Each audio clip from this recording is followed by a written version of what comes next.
Vamos dar sequência ao nosso estudo. Essa é a 10ª aula. Nós vamos iniciar essa semana que vem, sobre o papel do homem nas Escrituras.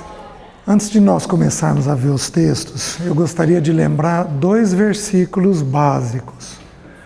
Você não pode estudar as Escrituras sem entender esses 2 versículos. O primeiro, não precisam abrir, a gente tem repetido isso várias vezes. O primeiro, Colossenses 3:11, diz assim: para que Cristo seja tudo em todos. Deus tem uma face. A Bíblia diz que a face de Deus é Cristo. A Bíblia diz que ninguém jamais viu a Deus, nem pode vê-lo. Mas Deus aparece na face de Cristo. Jesus é o único que, ao tocar esta terra, ele disse: eu sou o Filho de Deus. Tudo nesta vida é para convergir em Cristo.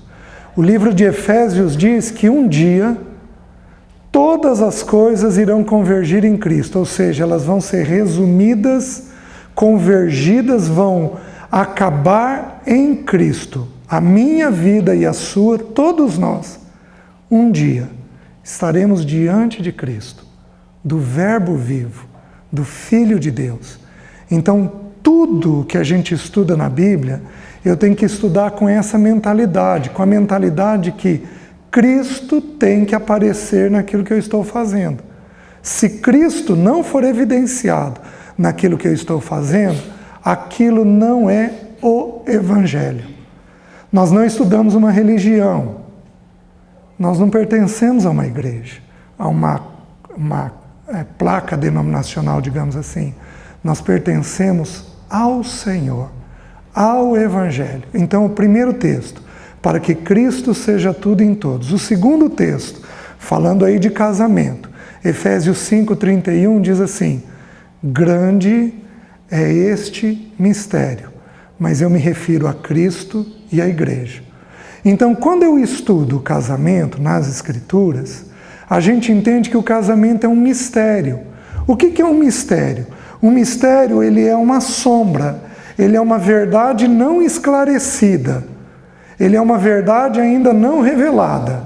Então, o casamento, ele serve para a gente entender esse mistério do que é a relação de amor de Cristo com a igreja, de Cristo com a noiva. Esse é o sentido do casamento. Através do casamento, eu entendo melhor Cristo e eu entendo melhor a noiva, a igreja. É assim que funciona. É simples dessa forma. Não tem muito segredo nisso daqui.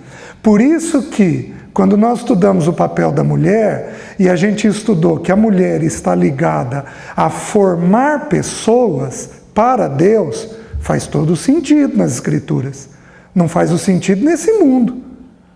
Nesse mundo, a finalidade é ganhar o mundo. Mas quando eu considero do ponto de vista de Deus, que só o ser humano é eterno, quando a Bíblia mostra que a essência do papel da mulher é formar pessoas para Deus, tudo então passa a fazer sentido. A gente começa a entender melhor as coisas e a mulher passa a ter o papel dela mais ajustado diante da vida. Ou seja, nós formamos pessoas para Deus. Nós não ganhamos essa terra. Nós ganhamos pessoas para Deus. Queridos, é pela fé. A gente precisa de fé. Mas olha como que é simples, mas é pela fé. A Bíblia diz que Deus não vai mais destruir o mundo com água, vai destruir com fogo. Por que vocês acham que está esquentando? Vocês acham que Deus faz as coisas à toa? Porque é o jeito, é o arranjo de Deus, é a maneira de Deus fazer. O carro de R$2.000 que um irmão usa vai pegar fogo do mesmo jeito que o carro de R$200.000 que um irmão usa. Ou de R$2.000.000 que eu espero que um irmão não use. Que eu espero que um ímpio use. Vai pegar fogo, tudo vai virar cinza. Só tem uma coisa que não vai virar cinza nesta terra. A nossa própria vida. O nosso espírito. Ele é eterno. E um dia todos nós estaremos diante de Deus. Por isso que o verdadeiro Evangelho nos chama de uma maneira muito forte a não conquistar esta terra, mas a conquistar as pessoas desta terra. Faz sentido? Este é o verdadeiro Evangelho.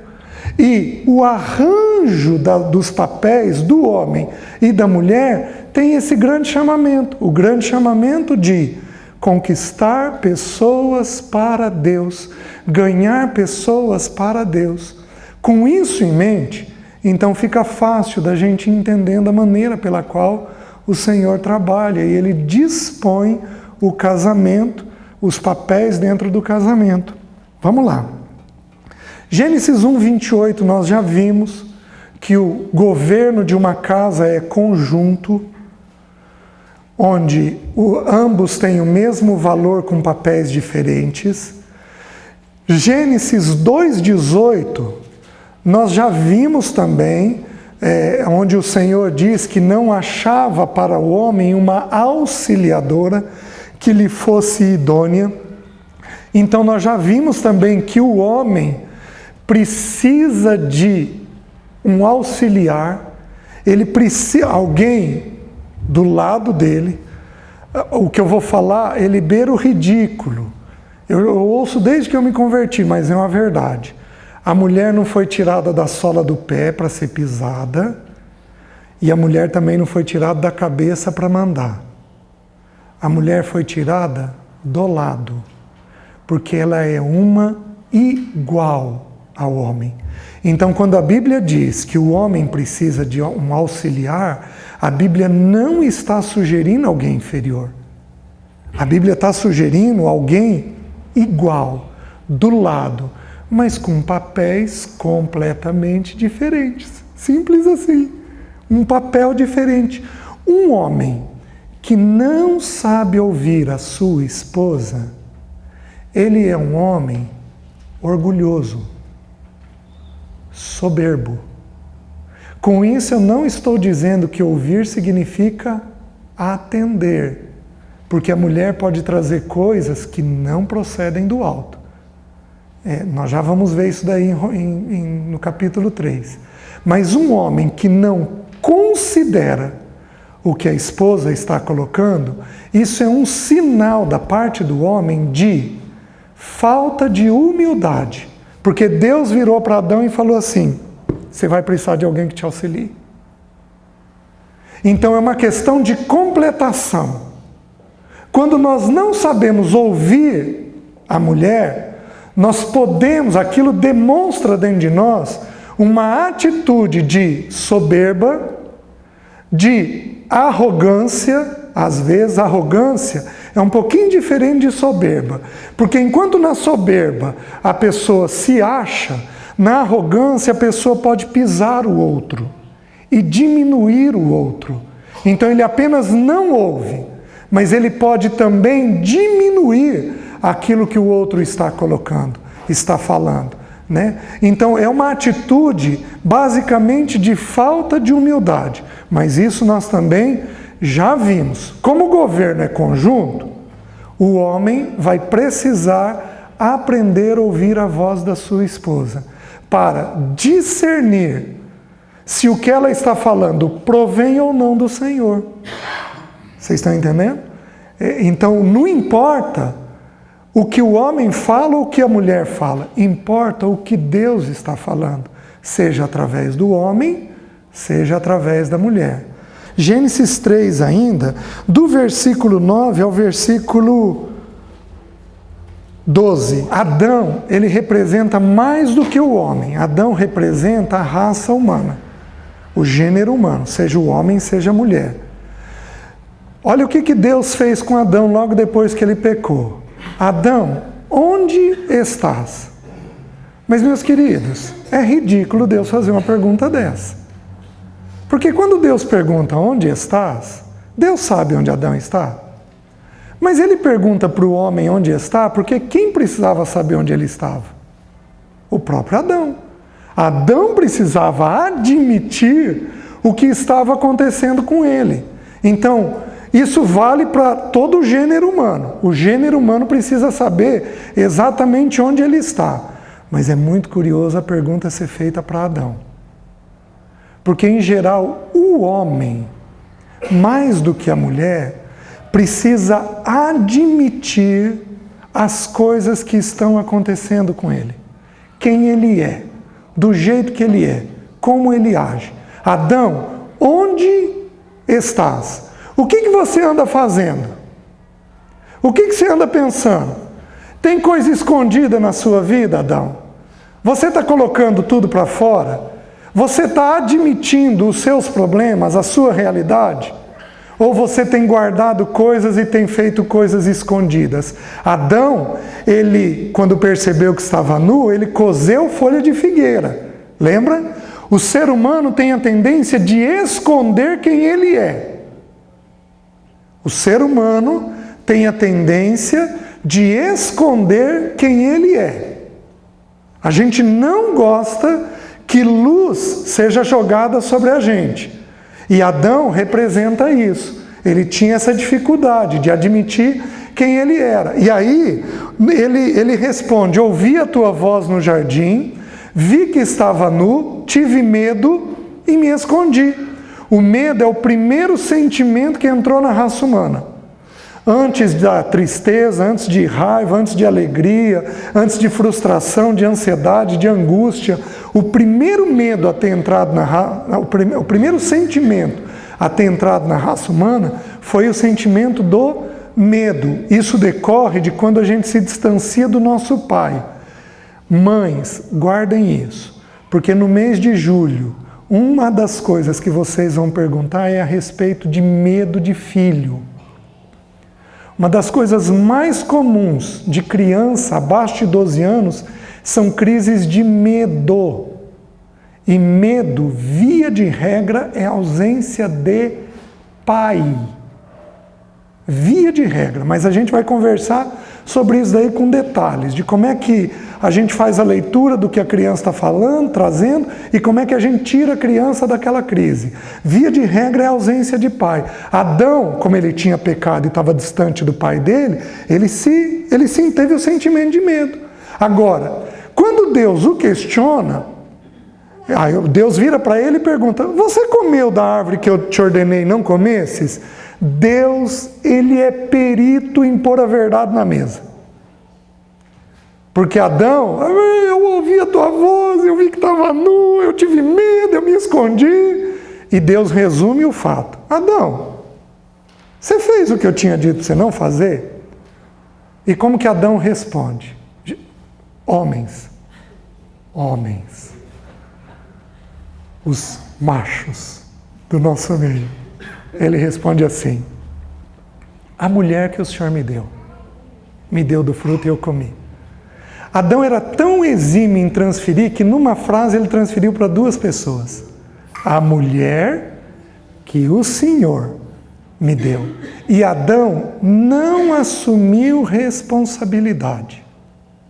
Então, as mulheres aqui, as irmãs, quando você põe uma verdade na mesa para o seu marido, uma verdade desconfortável, que ele não quer assumir, qual em geral é a reação dele? As mulheres aqui me deem algumas sugestões.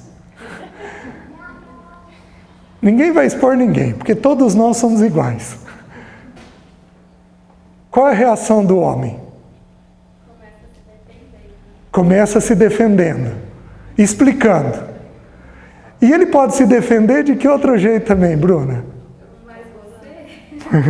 Mas você, porque quando eu transfiro para o outro, eu tiro o foco de sobre mim.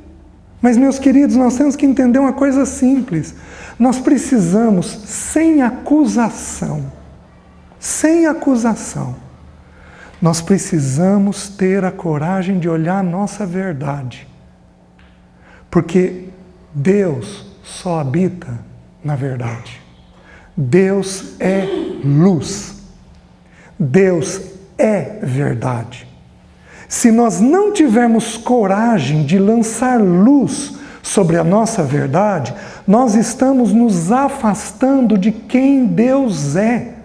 Precisamos ter a coragem de jogar luz. Então o homem, ele tem que sair desse sistema de defesa dele. O homem é muito armado, muito armado. Ele reage com irritação, com explosão, ele faz biquinho e vai para um canto. Se distancia. Quando um homem explode, ele explode por defesa. Meus queridos, homem com H maiúsculo é aquele que caminha em direção à verdade. Qual é a necessidade de um sujeito, de um homem, pôr um revólver na cintura? A única necessidade é se defender. Um homem assim, ele não é homem. O homem diante de Deus, ele caminha em direção à verdade. Ele não tem medo de estabelecer a verdade. Agora, minhas irmãs, nós já vimos semana passada, nas outras semanas, que a mansidão da mulher faz toda a diferença. Se a mulher puder pontuar uma verdade sem acusar, fica mais fácil de admitir a verdade. Quando ela coloca uma verdade acusando, ela pede para o peão levantar o muro. Ela pede para o peão se defender mais ainda. Então, e não é uma questão de convencimento. Porque, minhas irmãs, o papel de vocês não é convencer. Quem que convence? O Espírito Santo de Deus. Não é a mulher. Agora, o homem, ele tem que ter a coragem de bater papo sobre ele. Então, homens irritados, explosivos, homens bicudos, homens que se mantêm em silêncio, são homens defensivos. São homens que não aprenderam a estabelecer a verdade deles. São homens que precisam caminhar em direção a essa verdade. Por quê? Porque é ali que Deus se faz presente. Amém? Amém. Com isso em mente, vamos lá. Primeiro papel que a Bíblia descreve do homem. Capítulo 3, versículo 17 a 20. Como eu coloquei para vocês no estudo das mulheres, baseado no versículo 16, o versículo 16 nos mostra que o principal papel da mulher é gente, é cuidar de pessoas. O versículo 17 a 20, eu vou dar uma destrinchada nele com vocês, o principal papel do homem, e nós vamos ver isso ao longo de toda a Escritura, é fazer provisão. Um homem tem que prover a casa, mas não é o prover financeiro apenas. O homem vai prover dinheiro, o homem vai prover caráter, o homem vai prover amor e o homem vai prover conversa. O principal papel do homem é fazer provisão. Ele é quem é o responsável diante de Deus de trazer para casa aquilo que é necessário para a casa. Mas nós não estamos falando apenas de dinheiro. A primeira questão é dinheiro. Vamos dar uma olhadinha lá, o versículo 17. E Adão disse: visto que ouviste a voz de tua mulher e comeste a árvore que eu te ordenara não comesses, maldita é a terra por tua causa. Aqui, Adão ouviu a mulher numa coisa que a mulher não tinha razão. Então, quem tem que tomar a decisão dentro do casamento? O homem. Mas ele toma a decisão baseado na vontade de Deus, não na opinião da esposa. Então, o homem dá uma trabalheira. Porque uma coisa é ouvir a esposa. Outra coisa bem diferente é sujeitar o que ela falou a Deus e verificar se aquilo provém de Deus ou não. Você já pensou como que não é fácil esse processo? O homem responde por tudo aquilo que acontece numa casa, porque quem toma a decisão é ele. Deu certo? Privilégio dele. Deu errado? Responsabilidade dele. Tudo numa uma casa passa pelo homem, desde as coisas mais simples até as mais sérias. Não que o homem coloque a mão em tudo, mas o homem organiza a casa de tal forma que ele responde por tudo aquilo que acontece dentro da casa. O homem, ele é o cabeça, ele é o provedor, ele é o responsável pela casa. É ele quem tem a responsabilidade de prover. Agora, com Deus, quando a gente treina uma criança pequena, eu falei isso para os meus, eu não sei quantas vezes, eu dizia para os meus assim: bem-vindo à vida. Primeiro a responsabilidade, depois o privilégio. Primeiro o dever, depois o lazer. Bem-vindo à vida, porque é assim que funciona. O homem, ele tem o privilégio de governar. Mas o que vem antes, o privilégio ou a responsabilidade? E infelizmente alguns pregadores colocam o privilégio do homem de governar, mas não colocam a responsabilidade do homem.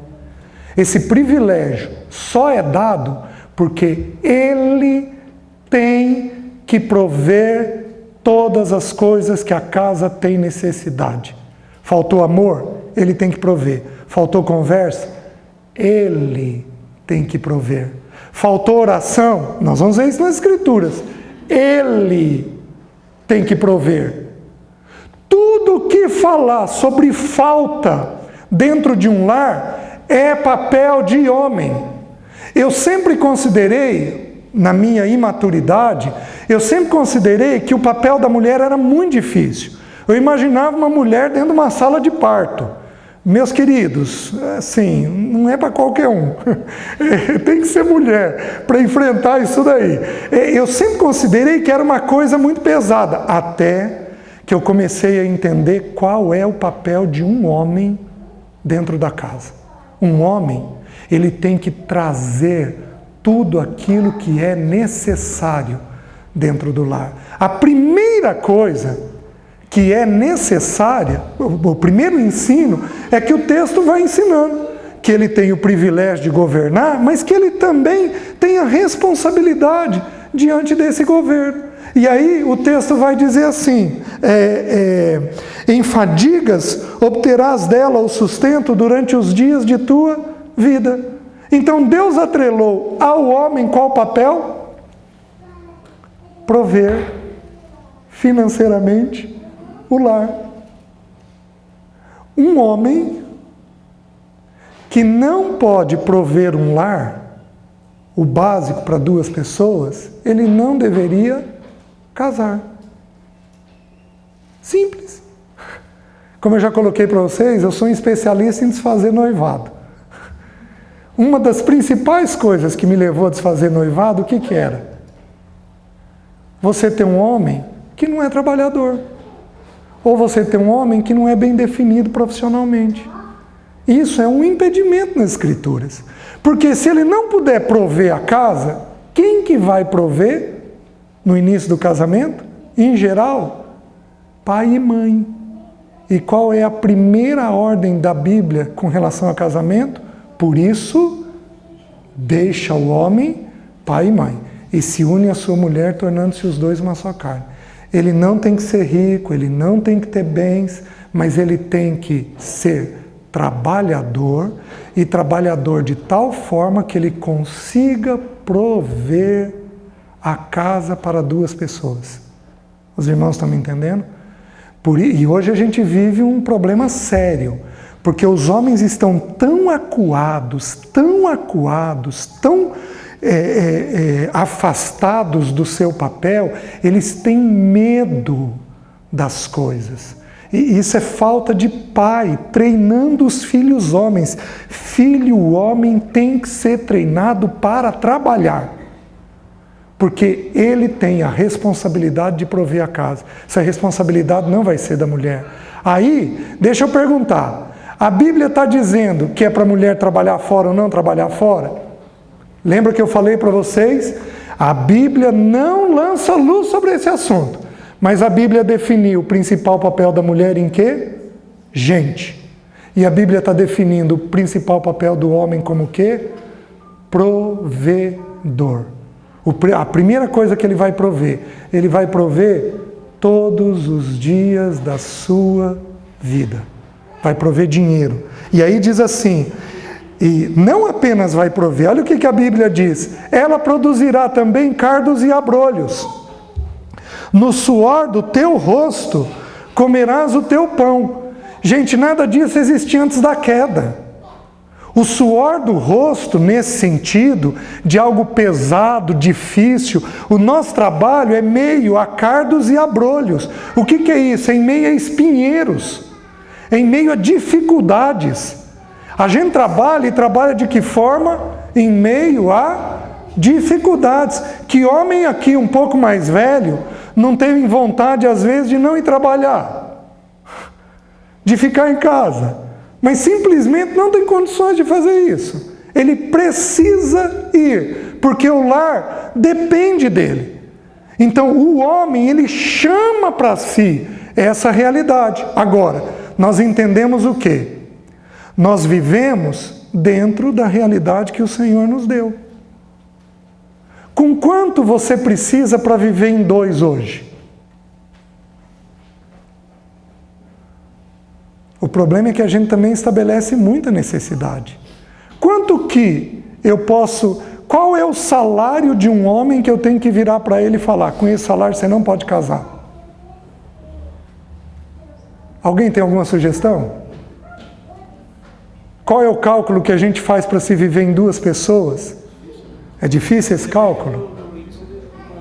Depende se tem casa, se não tem casa, se vai pagar aluguel, se não vai pagar aluguel, se tem um plano de saúde. A gente faz hoje um cálculo apertado, pagando aluguel e pagando plano de saúde, ofertando na igreja, que é o primeiro item do orçamento da gente. A gente faz um cálculo em torno de R$ 2.500 a R$ 3.000.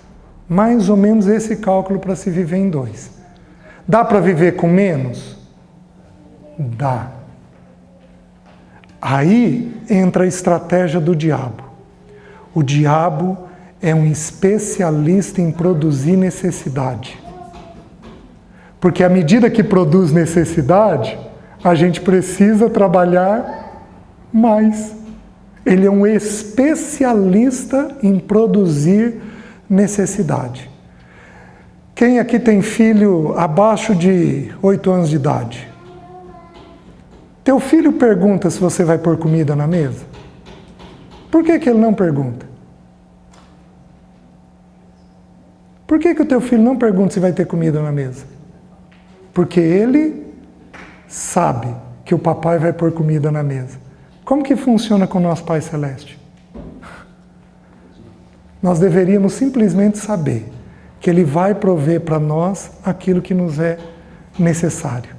Ele vai simplesmente prover o básico que a gente tem, mas a gente fica criando necessidades dentro de nós. E quanto mais necessidade a gente cria, mais tem que se trabalhar para aquela necessidade. Homem, lembra de uma coisa, a primeira coisa que você vai prover é dinheiro, mas não é a única coisa que você vai prover. Então não é para você se arrebentar de trabalhar.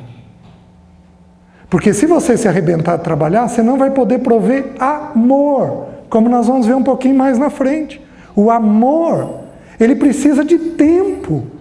Não há amor sem tempo. Não há amor sem tempo. Não existe. Então, não ache que o único papel teu é a provisão do dinheiro, porque não é. É a primeira que a Bíblia está descrevendo. Por quê? Porque não dá para viver sem comer. E o Senhor reconhece essa necessidade, por isso Ele coloca isso em primeiro lugar. Mas Ele não segura apenas a necessidade na questão financeira, a provisão na questão financeira. Então, a primeira realidade do homem, o prover. E aí, nós vamos ter que aprender a viver, aqueles que ganham pouco, têm que aprender a viver com pouco. Agora, não é um impedimento. O homem que não pode casar é aquele que não é trabalhador. Ganhar pouco Mas o suficiente não é impedimento para casar. Ganhar pouco, mas o suficiente não é impedimento. O que um homem não pode para casar é não ser trabalhador. Se ele for preguiçoso, ele não pode casar. Porque aí ele vai jogar essa fatura sobre as costas de alguém. Ou vai ser os pais, ou vai ser os sogros, ou vai ser a esposa. Aí está completamente errado, aí é indevido, né? Certo, vamos um pouquinho mais. O versículo 20, ele fala de uma provisão curiosa. O versículo 20 diz assim: deu o homem o nome de Eva, sua mulher, por ser a mãe de todos os seres humanos. Queridos, o que o nome na Bíblia representa? O nome na Bíblia representa ou o caráter, ou a função, o papel. Por exemplo, Adão na Bíblia significa vermelho, porque do pó da terra ele foi formado. Então o nome representa uma função, uma parte do caráter e da função dele. Ele foi gerado ali no pó da terra. Davi significa amado. Noé significa repouso. Por quê? Porque em Noé a terra repousou do pecado que estava judiando da terra. Então o nome representa ou uma faceta do caráter ou uma faceta do papel. Quando Adão vira e diz para a mulher dele que ela vai se chamar tal coisa, Adão está fazendo o quê? Adão está dando para ela um caráter. Adão está trabalhando a vida interna da mulher. Vocês estão conseguindo entender? É papel do homem olhar a mulher, ver o que precisa ser trabalhado, e aí eu vou usar uma expressão do Novo Testamento: santificá-la.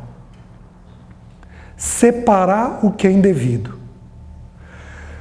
O que eu vou falar, vocês me ouçam com um pouquinho de restrição, porque é uma fala perigosa de ser entendida, tá? Eu não acho que a gente casa para terminar de formar o outro. Então a gente não é pai de quem a gente casa, mãe de quem a gente casa. Eu não acho que casei com meu pai, casei com a minha mãe. A coisa não é por aí. Mas entendam o que eu vou falar.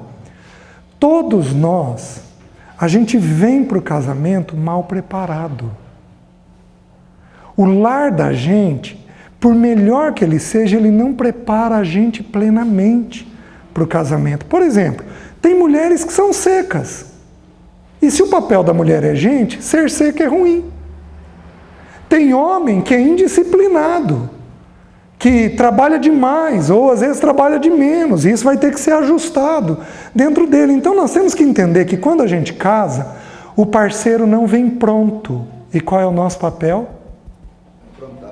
Ajudar ele a ser formado dentro da realidade dele. A mulher faz isso com o homem. Mas, meus queridos, em especial, o homem faz isso com a mulher. Então, o homem tem que bater o olho naquilo que a mulher tem que não poderia ter, ou não tem que deveria ter.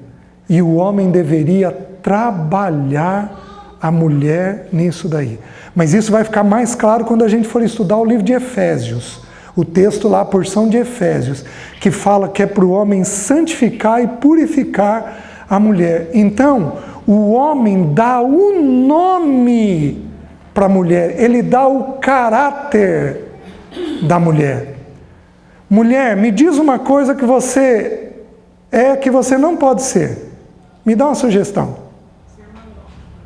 Ser mandona. Muito bem, Elisângela. A Elisângela foi corajosa. A vizinha da Elisângela tem esse problema, eu suponho. Uma amiga sua. Uma mulher mandona. De quem é o governo? Do homem. Uma mulher mandona pode virar um problema dentro do lar? Pode. Oh.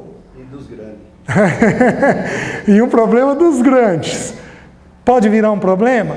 Pode, É como se a igreja quisesse mandar em Cristo. Aliás, tem algumas igrejas que fazem isso. Deus, nós te ordenamos, faz isso. Oh, coisa absurda.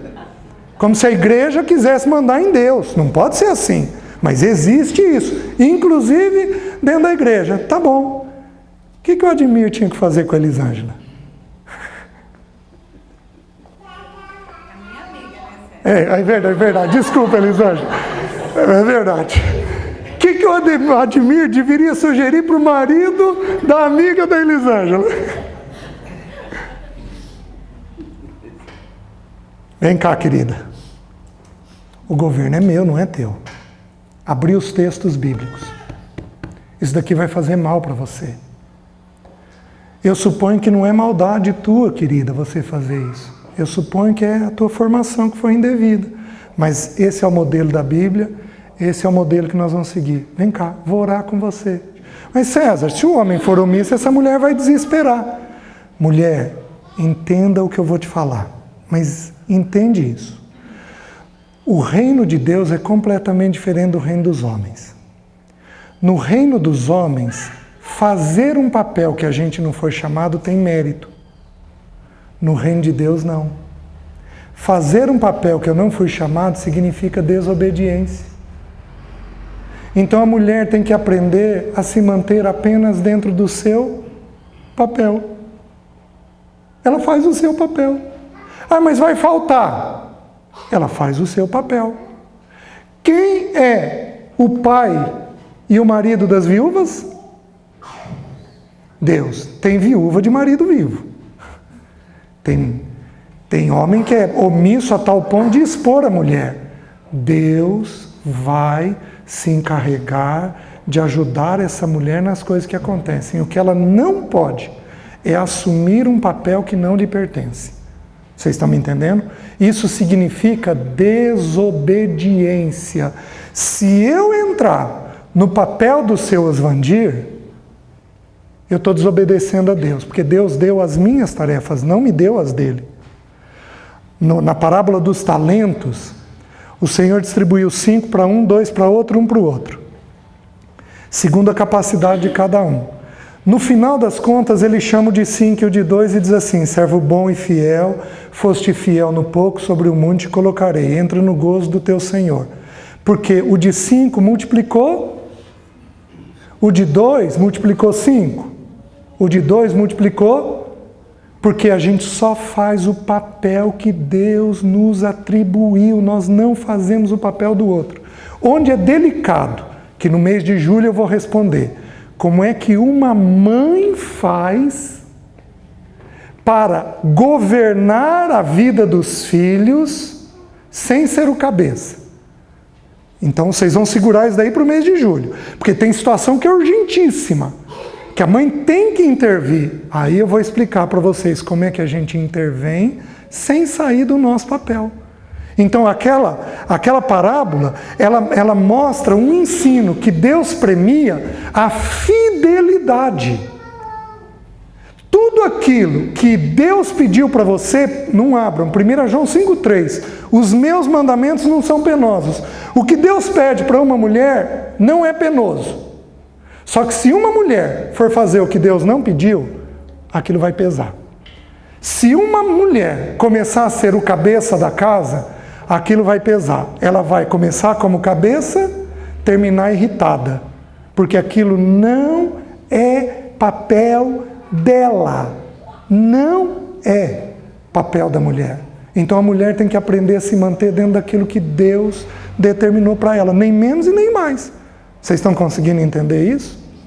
Gente, se eu olhar para trás, eu não deixaria uma filha minha casar com um sujeito como eu lá atrás. Eu não deixaria. Mas eu tinha uma coisa, que eu tomei uma decisão no início da minha vida cristã. Que coisa que eu tomei? Eu decidi amar a Deus. E aí não tem nada que o Senhor não trabalhe com alguém que decide amar a Deus. Tá? Os princípios de Deus para o casamento são universais. Quem aplicar dá certo. Então os princípios de Deus para o casamento é para a raça humana, não é para a igreja. É para a raça humana. Quem aplicar vai dar certo. Se um espírita aplicar os princípios de Deus para o casamento dele vai dar certo. Se um muçulmano aplicar os princípios de Deus no casamento, o casamento dele vai dar certo. O casamento dá certo quando ele é feito segundo os princípios de Deus. Não importa se é crente ou se é ímpio. Tudo bem? Aí fica mais claro para a gente entender. Agora, o problema nós estamos tocando num papel aqui. Foi tocado no papel da omissão masculina. Um homem que se omite não é um homem que provê. Qual é o principal papel do homem no casamento? Provisão de todas as coisas. Um homem que se omite é um homem que não provê. Isso é grave, isso é sério dentro do casamento, né? Vou colocar para vocês. Um homem omisso, uma mulher destemperada, fazendo o papel da doida na casa sem ser a doida, mas ela descompensa. Certo?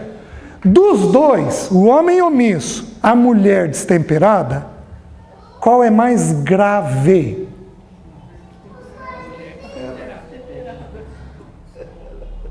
No que vocês estão ouvindo, qual é mais grave? Porque tudo começa no homem. A mulher em geral destempera porque o homem é omisso. Agora, qual dos dois que aparece? A mulher destemperada. Quem faz o papel da louca é a mulher. Eu não sei mais, minha mulher tem muito problema, não é possível. Eu fui muito omisso no meu casamento. Tem áreas em que eu fui mais omisso e tem áreas que eu não fui omisso. Por exemplo, na formação dos filhos, eu e a Alessi tivemos um bom ajuste. Mas, em geral, em alguns problemas nossos, eu fui omisso naqueles problemas. Aí, chegava um momento que a Alessi tinha uma crise de irritação. Ela explodia. Tá bom. Aí, quando ela explodia, deixa eu ir atrás para ver o que está acontecendo, né? Só que quando a gente conversava, ela me dava sinais de que ela tinha emitido vários sinais antes da crise e eu não tinha percebido. Porque eu era omisso. Em geral, quando uma mulher descompensa, uma das primeiras coisas que a gente investiga é omissão masculina. Vocês estão entendendo? É omissão masculina. E mulheres, deixa eu dizer uma coisa aqui. Algumas de vocês são tão discretas, mas tão discretas, que vocês às vezes nem transmitem a ideia de que estão mal. Isso é errado. Se uma mulher for... A mulher tem que ser discreta. Mas se uma mulher for discreta a tal ponto dela não comunicar a angústia dela, o marido não vai saber o que está acontecendo. Então a mulher tem que vestir sainha, fragilizar, mostrar que aquilo está doendo dentro dela, colocar para o marido que aquilo não pode, porque uma mulher que não sinaliza que ela não está bem, ela empurra o marido para conviver com a vida como se a vida não tivesse problema. Ele vai se achar o melhor marido do mundo.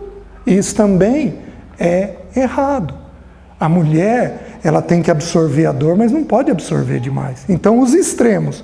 Uma mulher que descompensa, mas uma mulher que não manifesta nada, isso também está errado. E aí, o homem tem que aprender a se posicionar dentro das coisas que estão acontecendo. Não há comunhão sem conversa. O homem tem que comunicar. Neste quesito, eu fui muito ruim dentro do casamento. Eu falo aqui, eu falo na clínica, mas eu não sou de falar. Se você me pegar no final da reunião, se algum irmão não estiver conversando comigo, eu estou no meu canto quieto, porque eu sou por natureza quieto. E essa quietude me levou à omissão. Então, de que jeito que o homem conduz a casa? Ele conduz com comunicação. O nosso modelo é Cristo. A referência do homem é Cristo. Cristo tem uma curiosidade. Um dos nomes de Cristo, sabe qual que é? Verbo. Sabe o que significa no grego a palavra verbo? Palavra por excelência. Então o homem tem que saber falar. Se ele falar demais, ele esgota o ouvido da mulher. Só que se ele falar de menos, ele não se posiciona no que é necessário. Agora, olha que interessante. Um dos nomes de Jesus é verbo, palavra. Mas eu leio tudo que Jesus fez e falou em 10 horas. Para uma vida de 33 anos, ficar resumida a 10 horas é pouco. Vocês não acham? Eu leio tudo que ele fez e falou em 10 horas. Por quê? O ensino é de que a gente não precisa falar muito, mas a gente tem que falar o que é necessário. Está entendendo? Há um tempo atrás, eu estava conversando com um casal e ela falando do sentimento de tristeza dela. Aliás, antes de eu perguntar para ela, eu perguntei para ela, como que ela estava? Ela estava triste. Ela virou para ele. Aí eu falei, você falou para ela? Quando ela virou, eu já entendi tudo. Você falou para ela que ela estava triste? Não. Eu falei, mas meu amigo, já é difícil de perceber, e você não leva a fama na hora que você percebe? Você deixou de comunicar para ele, querida, estou te vendo triste. Que mulher que não ia se sentir amada com uma percepção dessa. Então não basta perceber, eu tenho que perceber e comunicar. Assim como não basta para a mulher sentir e ser discreta, ela tem que sentir e comunicar que ela não está bem com aquilo. Tudo bem? Vamos um pouquinho mais? Abra no Salmo 128. Qual é o principal papel do homem? Prover. De acordo com Gênesis 3, ele proveu duas coisas. Ele proveu dinheiro e ele proveu caráter para a vida da sua mulher. A Bíblia nunca se contradiz, pelo contrário, ela vai confirmando como ela é. O entendimento dela, um texto atrás do outro vai confirmando, certo? Salmo 128 é um salmo escrito para o homem casado. Esse salmo, como é que eu sei que é para o homem casado? No versículo 3 ele diz assim, tua esposa. Ele coloca 5 assuntos, não por ordem de importância, mas por ordem de prioridade. É a maneira pela qual o Espírito de Deus vai ordenando a vida de um homem. São 5 assuntos colocados por prioridade. O assunto de Deus, dinheiro e trabalho, mulher, filhos e igreja. São esses 5 assuntos que entram ali. Nós fomos ensinados que, por ordem de importância, depois de Deus, quem que deve vir? A mulher. É para um homem, depois de Deus, quem que deve vir? A mulher. Só que o texto, o Espírito Santo foi muito sutil. O Espírito Santo colocou dinheiro e trabalho antes da mulher. Por quê? Porque o assunto não é por ordem de importância. O assunto é por ordem de resolução. Um homem tem que ser bem resolvido nisso. Se ele não for bem resolvido, ele não avança. É como se fossem 5 degraus. O homem sobe o primeiro, subindo o primeiro, ele consegue subir o segundo. Então lá o texto diz assim, bem-aventurado o homem que teme ao Senhor e anda nos seus caminhos. Deus, do trabalho de tuas mãos comerás, feliz serás e tu te irá bem. Dinheiro e trabalho. Tua esposa no interior de tua casa será como a videira frutífera. A esposa. Teus filhos como rebentos da oliveira ao redor da tua mesa. Filhos. Eis como será abençoado o homem que teme ao Senhor. O Senhor te abençoe desde Sião. Sião é onde fica Jerusalém. Sião representa a igreja ali. Então, o último assunto, a igreja. Aí deixa eu destrinchar para vocês um pouquinho o texto. Só para a gente ver que está de acordo com a provisão inicial do texto. O principal papel do homem é prover. Primeira coisa que o homem tem que se ver. Bem-aventurado o homem que teme ao Senhor e anda. Porque, meus queridos, temer a Deus no sentido de que Deus existe, isso não é difícil. Difícil é andar. Não basta você estar ouvindo. Você tem que andar. Uma vez eu ouvi uma expressão que é muito curiosa para homem.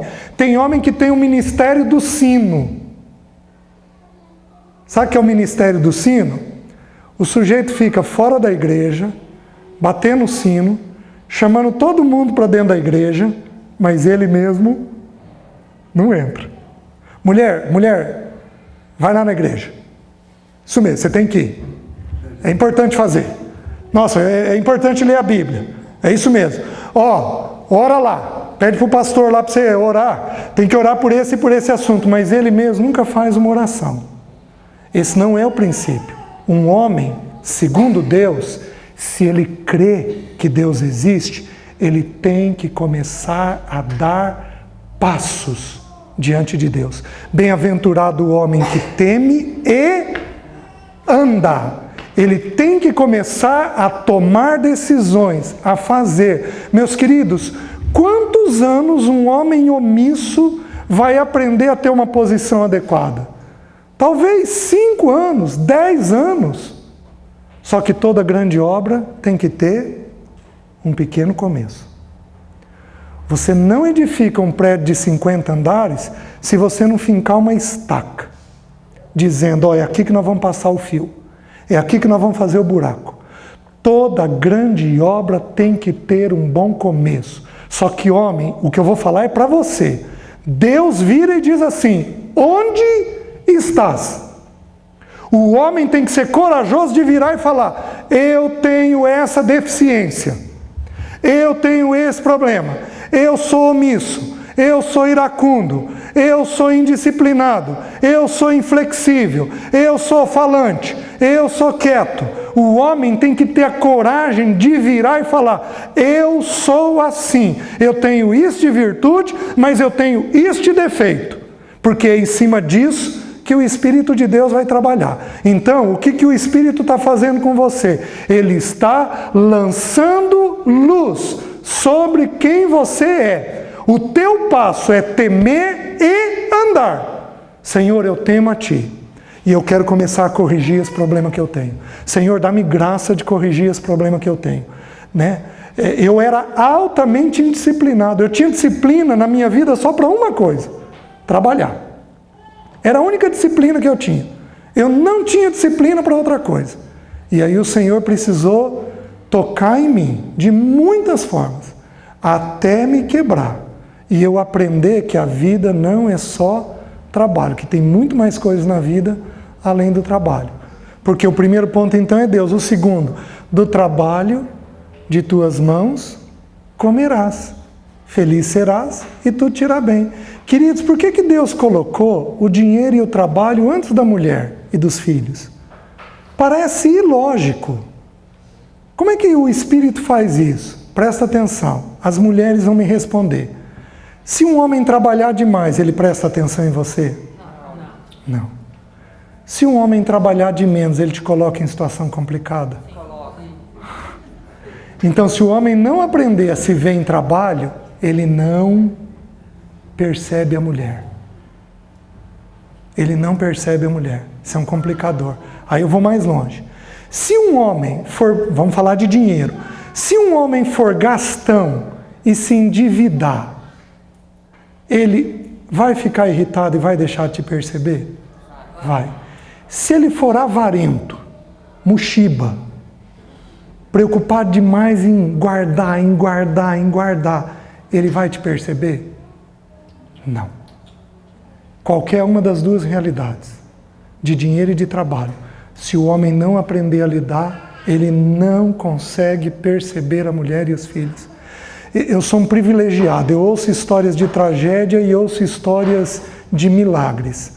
Mas eu já ouvi histórias de homens que não compram, viajam em família e não compram água na viagem.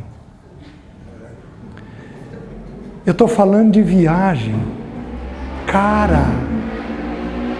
O sujeito não compra água. Eu estou falando de homens que viajam com a sua família e a família de origem, compra uma Coca-Cola para a família de origem e não permite que sua esposa compre. Meus queridos, vocês acham que um homem desse vai viver o quê dentro do casamento? Um homem que não sabe lidar com dinheiro e trabalho, ele não consegue ter percepção da mulher. Minhas queridas, isso daqui não é para vocês condenarem seus maridos. Isso daqui é para a gente identificar o problema e ir em direção ao problema. Problema existe para ser resolvido. A gente tem que identificar o problema e com muita lucidez, debaixo de um espírito de oração e de temor ao Senhor, nós temos que caminhar em direção à resolução do problema. Se nós temos um homem que não sabe lidar com trabalho ou com dinheiro, nós temos que caminhar em direção a isso. Uma das coisas que os homens aqui precisariam fazer, talvez até eu posso considerar depois com os irmãos que estão cuidando da sala, ver se a gente pode fazer, são homens que precisam aprender a fazer um orçamento doméstico. Deixa eu contar para vocês a minha realidade. O meu pai, ele mexia com terra. Meu pai era fazendeiro. Ele criava gado, tirava leite, ele educou 6 filhos com isso. Meu pai sabia fazer isso muito bem, mas como todo fazendeiro, o meu pai aprendeu que numa fazenda você tem que viver com dívida. Que sem dívida não se cresce. Meu pai era dessa geração. O que é muito comum entre quem tem terra, mas é uma realidade extremamente ruim. Mas extremamente ruim. E eu cresci nesse ambiente. No ambiente de que a gente cresce com dívida. Me converti aos 15 anos, casei aos 22, fiz um bom curso de noivos, com um irmão que já era pastor, e ele me ensinou a fazer um orçamento. Tá bom. Aprendi a fazer o orçamento. Com 6 anos de casado, eu devia 1 ano de salário. E escondido. Eu já testemunhei isso para os irmãos. E a Alessi não sabia disso. A Alessi virou para mim, quando eu abri com ela, e falou assim: César, eu não confio em você financeiramente. E eu já pregava para casais. E eu nessa realidade. Eu devia 1 ano de salário. Aí eu fui tentado, mas tentado. A minha esposa, a bolsa dela é um milagre. Se eu pôr R$100, é capaz de terminar o mês com 120. A bolsa, o dinheiro dela rende.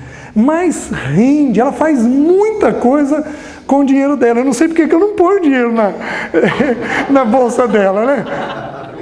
Eu fui muito tentado a pedir para ela, Alessi, então vamos fazer o seguinte, eu sou bom no trabalho. Eu vou trabalhar e você administra. Mas, meus queridos, olha como é que Deus fez. A Bíblia diz que o dinheiro é um senhor. Se ele é um senhor, o dinheiro tem poder de mando? Tem. Porque todo senhor manda. Se o dinheiro é um senhor, ele tem poder de mando. Como é que Deus ia pegar o instrumento de poder e colocar na mão daquela que não é o cabeça? Por isso, dinheiro numa casa é um problema de homem. O governo ele é conjunto, homem e mulher decidem o que é feito com o dinheiro que Deus lhes deu. O dinheiro é uma coisa conjunta, mas é responsabilidade do homem administrar o dinheiro. E aí eu virei e falei, mas Alessi, não, é meu papel. E eu fui atrás de aprender. Depois de 2 anos, ela virou para mim e falou, César, eu quero te dizer que hoje eu tenho confiança novamente em você. Meus queridos, eu tinha 6 anos, eu estou indo para 28 anos de casado. De lá para cá, eu nunca deixei de fazer meu orçamento. Se o homem não se resolver com dinheiro e trabalho, ele não chega na mulher. Então todo homem tem que aprender a lidar com dinheiro e com o trabalho. Uma casa pode ter 50 entradas. O salário dele, o salário dela, um aluguel, uma aposentadoria, um dinheiro que os pais deixaram para eles. Pode ter 50 entradas, mas um casal só pode ter um orçamento. Porque se não tiver só um orçamento, vai desunir. Só pode ter, se a gente mistura corpo, nós temos que misturar carteira. Esse é o princípio bíblico. Se eu não posso misturar carteira, eu não posso misturar corpo. Se eu não posso ter compromisso, eu não posso ir para a cama. Eu misturo carteira, então eu estou apto a misturar o corpo. O compromisso vem antes do sexo. É por isso que a gente se mantém virgem até o casamento. Por quê? Porque a gente mistura todas as outras coisas. Misturou todas as outras, então pode misturar o corpo. Vocês estão conseguindo entender o princípio? Esse é o princípio das Escrituras. E isso é papel de homem. Hoje eu faço isso. Mas já, como estou falando para vocês, já tropecei lá atrás. Então, se a gente não organizar dinheiro, não tem jeito. Dinheiro e trabalho. Qual é o alvo nosso com trabalho? Deus criou o dia com 24 horas. Mais ou menos assim. 8 para dormir, 8 para trabalhar e 8 para fazer todas as outras coisas. Almoçar, comer, relaxar. 8 para dormir e 8 para trabalhar. Então o alvo nosso é mais ou menos qual? Em torno de 8 horas por dia. E um homem que tem 2 empregos? Primeira pergunta que eu faria: por que tem 2 empregos? Tem necessidade que a gente não cria, ela acontece. Um filho adoece, tem um tratamento grave para fazer. Não tem jeito. Vocês estão entendendo? Querida, eu preciso de um segundo emprego para a gente poder pagar isso daqui. Tem algumas coisas que são naturais acontecer na vida, mas a primeira pergunta é: por quê? Então, está tendo necessidade? Só que essa necessidade foi criada por Deus ou foi criada pelo casal? Se foi criada pelo casal, não, a minha necessidade é a TV paga. Assim, não pode. Está entendendo? Então, pode-se trabalhar mais para poder pagar uma conta, uma dívida? Talvez, tem que ver o custo. Se, por exemplo, tiver filhos pequenos, o custo é alto. Esse não é o princípio de Deus. Então, cada situação, a gente verifica a maneira de Deus resolver aquela situação. O fato é o seguinte: tem que ser mais ou menos em torno de 8 horas. Se exceder isso, vai complicar a vida do casal. Homem, você sempre ouviu que mulher tem segunda jornada. Pois deixa eu te dizer, aqui, no nosso meio, quem tem segunda jornada somos nós. Porque ao chegar em casa no final do dia, nós vamos atender a mulher e aos filhos. Vocês estão entendendo? Esse é o princípio das Escrituras. Então, homem tem que ter disposição e tempo para poder atender os seus. Qual é o principal papel de um homem numa casa? Provisão. Mulher precisa de toque, de afeto, eu vou mostrar para vocês na Bíblia. Filho precisa de sentar no chão e brincar com ele. Homem tem que fazer provisão. Então ele fecha a gaveta, tranca ela e vai para casa para ser dos seus. Cada fase exige um pouco. Tem fase que exige mais, tem fase que exige menos, tem fase que vai exigir mais disposição, tem fase que vai exigir mais conversa, mas independente do que a criança e a esposa tenham necessidade, é o homem quem tem que fazer provisão. A Bíblia ensina que segunda jornada quem tem é homem, não é mulher. Satanás é muito sutil em inverter tudo. É o homem quem chama para si essa responsabilidade de dinheiro e de trabalho. O governo é conjunto. Vamos lá. Na minha casa eu trabalho fora e a Alessi não. A Alessi não trabalha fora. Quem trabalha mais? Ela. Quem cuida de tudo? A mulher trabalha muito mais. Quem recebe um valor monetário pelo trabalho? Eu. Mas o dinheiro é de quem?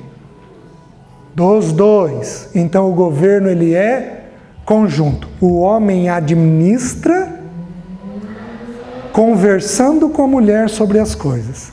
É errado a mulher administrar? Não. É perigoso? Sim.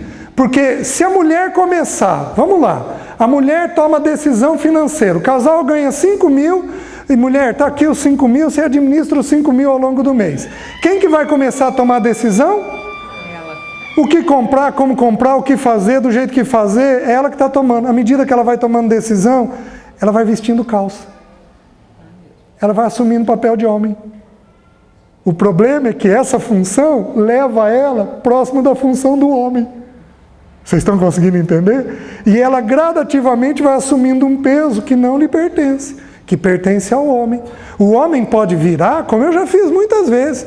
Alessi, não vou ter condições, você paga essas contas aqui para mim? Ah, tá bom, daqui que eu faço. E ela vai, paga, pronto, tudo resolvido, tudo encaminhado. Mas eu administrei aquilo.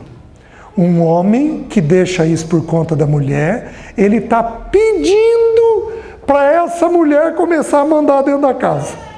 Uma mulher pode administrar? Pode. Consiste pecado uma mulher administrar? Não. Mas é perigoso? É.